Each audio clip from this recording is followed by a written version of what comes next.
In the gospel text of today, Jesus is asked the question about fasting, and not whether he fasts or not, but about why his disciples are not fasting.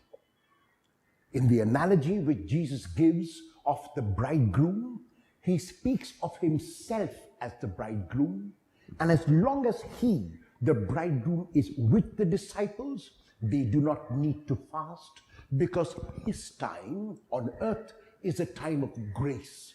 His time on earth is a time of celebration.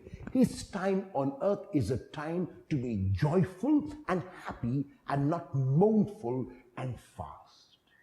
In this, however, there is also a passion prediction, because Jesus speaks about the time when he will be taken away. The taken away refers to his crucifixion and his death, and that will be the time of fasting. Jesus also makes very explicit that the two ways of life are incompatible. It is not compatible to follow rules externally alone and be a disciple of Jesus.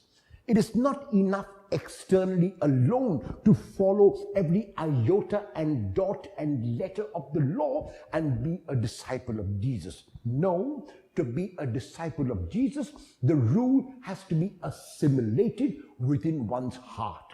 To be a disciple of Jesus, the rule has to be internalized. To be a disciple of Jesus, one must do what one does, not because one is afraid of God who will punish, or placating God who will reward, but because one is convinced of what one does. Fasting is good in itself, but if it is done in order to gain approval, it loses its significance. How often do you perform actions to win the approval of others? Will you perform an action without expecting approval today?